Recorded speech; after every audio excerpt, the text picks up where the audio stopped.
ada sesuatu ini ada gosip baru di mana ada mbak-mbak yang ada di Mako katanya ditipu oleh salah satu YouTuber. Nah, dia melapor sama saya, terus saya bilang sama dia, Mbak, saya tuh nggak percaya tanpa bukti.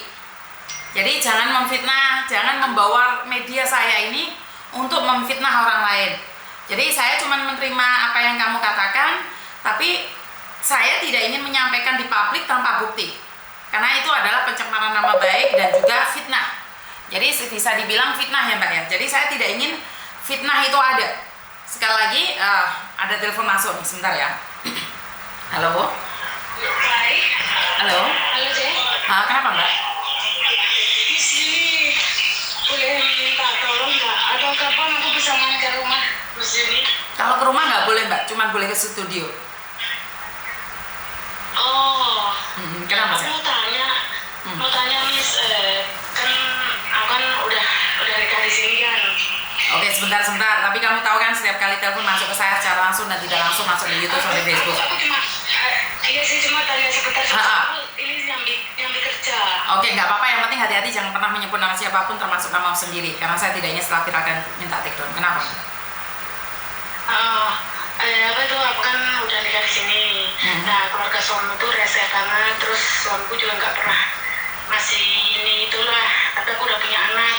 Kalau seandainya aku bawa pulang anakku ke Indo, terus aku proses lagi ke sini kerja, itu bisa nggak sih Miss?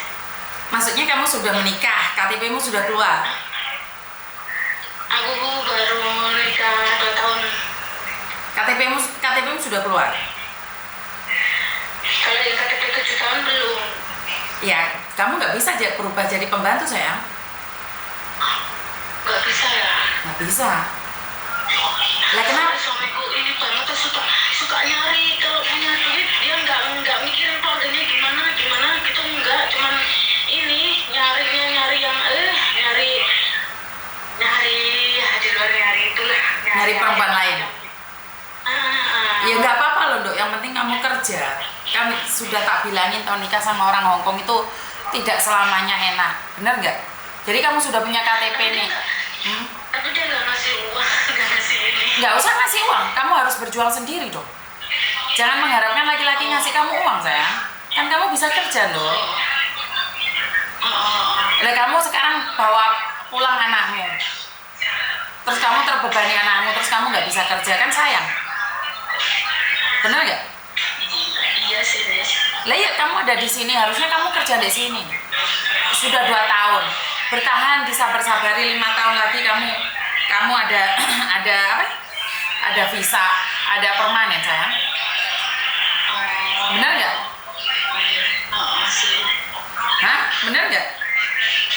Iya sih, benar. Disabar-sabarin, dikuat-kuatin, kamu boleh main ke sini. Cari kerjaan, kan kamu sudah punya KTP Hongkong. Kerjaanmu kan gajinya besar loh. Iya sih. Lah ya, kamu pulang Indonesia ingin jadi pembantu lagi. Kenapa? Susahnya itu hidup sama ibunya, dia tuh saya banget. Anaknya, maksudnya gini ya Miss, anaknya dia, maksudnya suamiku di luar melakukan kesalahan, ibunya malah mendukungnya. Ya memang kan di Hongkong itu cuma bebek kayak gitu mas ya. Keluarga kan memang seperti itu, nggak akan bela kamu dong. Kamu itu siapa? Kamu itu menantu. Dan mereka belum tentu nganggap kamu bahwa kamu itu istrinya. Kamu bisa dibilang hanya pembantunya aja, benar nggak? Apakah dia menganggap sebagai keluarga? Kan belum tentu dia menganggap kamu keluarga. Karena itu kamu harus berjuang dan punya uang banyak dong. Jadi kalau kamu give up pulang Indonesia malah nggak ada harganya kamu sayang. Sudah di sini ya harus fight dong. Iya. Kalau kamu pulang Indonesia mau jadi apa dirimu sendiri? Benar nggak? Iya sih.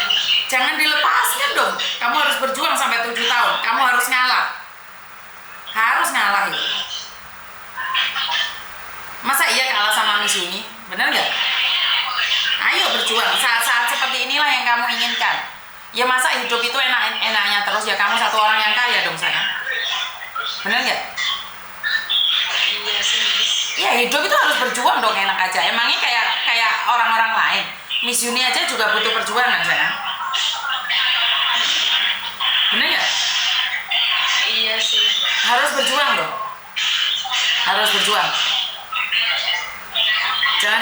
pergi gara-gara wanita lain. Jangan sampai pergi gara-gara wanita lain. Harus berjuang. Iya. Ayo, orang-orang lain bisa, kamu pasti bisa.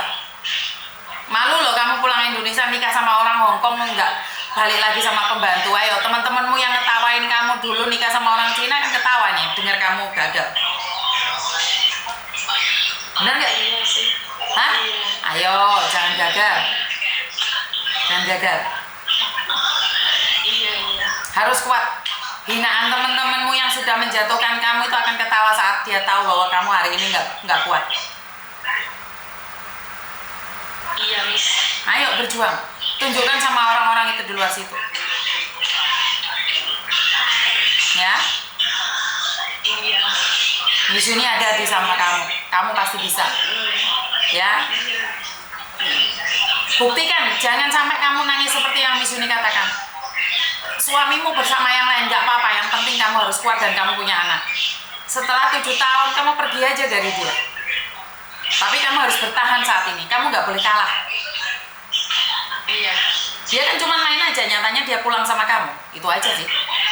Dan jangan diambil hati, Tahu sih. jangan diambil hati tentang mertua sayang. Kalau kamu punya uang maka kamu dihargai, kalau kamu nggak punya uang maka kamu nggak ada harganya, ngerti? Sama saja, Miss. Aku punya uang pun dia juga begitu. Bukan begitu sayang, kamu punya uang, kamu nyewa rumah sendiri, kamu punya mobil, kamu punya uang sendiri, itu baru punya uang. Bukan cuma gaji 10.000, 2.000, 100.000 sayang. Kamu bisa beli rumah sendiri, itu baru punya uang. Tapi suamiku itu terlalu ngikutin ibunya lah. Loh, Hongkong seperti itu sayang. Emangnya Pak Tony nggak ikut ibunya? Sama. Ya karena itu pernikahan dua negara itu beda culture. Iya. Ya nggak bisa dong dia nurutin kamu itu siapa? Indonesia suami takut istri, di sini suami takut ibu. Ingat, di Indonesia suami takut istri, di Hongkong suami takut ibu. Iya. Paham? Nggak ada ceritanya di Hongkong suami itu takut istri, nggak ada. Suami itu takut mertua yang ada. Iya. Ayo semangat. Makasih. Ayo lain kali main di tempatnya Miss Uni, ajak anakmu. Jangan sampai gagal. Di Kuntong ya, Miss? Iya saya, di Kuntong. Oke. Saya tunggu ya. Oke. Iya, makasih loh, Miss ya. Oke. Yo, bye-bye. Oke, just sekali lagi ini yang selalu ingin saya jelaskan pada kalian semua bahwa tidak mudah untuk menikah dengan dua negara yang berbeda, culture yang berbeda, suku budaya, adat budaya, agama bahkan berbeda. Karena itu saya selalu bilang berpikirlah, jangan memikirkan tentang uangnya bahwa menikah sama orang Hongkong itu pasti sukses, menikah dengan orang Hongkong itu pasti kaya. Itu tidak. Itu yang harus kalian ubah. Mindset seperti itu yang harus kalian ubah. Jadi selalu orang berpikir menikah dengan orang Cina, menikah dengan kewarga negaraan lain itu akan menaikkan taraf hidup. Tidak ada yang bisa menaikkan taraf hidup kita kecuali kita sendiri. Ya mungkin beda tapi sedikit. Jadi nggak ada seperti itu. Karena itu saya selalu bilang nih, banyak orang Hongkong menanyakan sama saya kenapa pembantu Indonesia kalau sudah menikah dengan orang Hongkong setelah 7 tahun mereka bercerai. Dulu saya agak ribet mau menjawab pertanyaan mereka karena bagi saya tidak ingin menjawab entar keliru atau karena bukan porsi saya, tapi setelah saya sering mendengarkan curhatan dari kalian itu saya sadar Mbak bahwa memang benar, ya jelaslah kamu ditinggalin setelah 7 tahun. Lah perlakuanmu dari tahun pertama sampai 7 tahun itu sangat jahat sekali. Jadi perlakuan laki-laki ini selalu menindas perempuan-perempuan Indonesia. Jadi selalu menyakiti perempuan-perempuan Indonesia. Mereka suka main perempuan lain lah, suka menyakiti perempuan istrinya sendiri lah, udah punya anak dibiarin lah, bahkan diperlakukan yang tidak jelas. Nah sekarang kalau ada orang nanya nih ke saya, kenapa sih perempuan Indonesia kalau sudah dapat permanen itu mereka memilih bercerai? Karena perempuan Indonesia sudah ngempet selama 7 tahun. Mulai campur. Karena sudah ngempet 7 tahun bro, jadi enak aja kamu. Jadi hati-hatilah pada orang-orang yang dendam, berhati-hatilah orang yang punya dendam dan membalasnya dengan elegan. Dengan elegan, bukan ilegan ya, elegan. Jadi buat orang-orang di sekitar kita, berhati-hatilah jika kamu menyakiti orang lain dan dia tidak membalasnya. Dia sedang menyiapkan peluru bom nuklir dalam hatinya. Sewaktu-waktu itu meledos, kalian sudah tidak bisa berkata apa-apa lagi. Jadi buat teman-teman yang saat ini menikah dengan orang Hongkong dan kebetulan mendapatkan ujian, dengarkan Miss Yuni ngomong sekali lagi, bertahanlah. Sudah nyampe di detik ini. Kalau kamu give up, maka orang-orang yang selama ini menghinamu akan tertawa terbahak-bahak. Karena tujuan mereka memang ingin menjatuhkan kamu. Jadi saya berpikir bahwa ayo dong, gandengan tangan. Persatuan para istri Indonesia yang menikah sama sipit, ayo. Jangan saling menjatuhkan, jangan saling mengelokkan, jangan saling sombong. Duduk bareng bersama Miss Yuni, kita ceritakan apa sih keluh kesah kita. Jadi biar orang tahu, menikah dengan orang Hongkong tidak seperti yang kalian bayangkan, punya tes branded, dikasih jatah seperti ini. Iya, sebagian, tapi sebagian.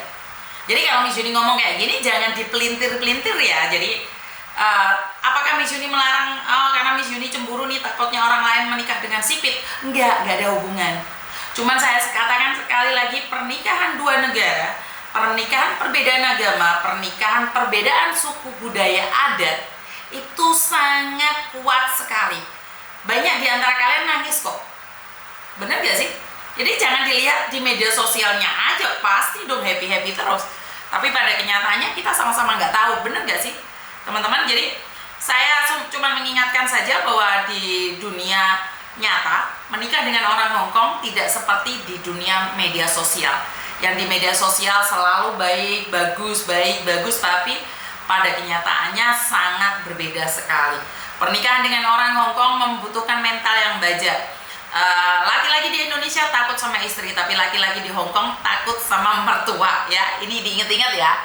Laki-laki di Indonesia saat sudah menikah takut sama istri, tapi laki-laki Hongkong saat menikah dia takut sama mertua kita. Ingat itu. Jadi harus diingat-ingat.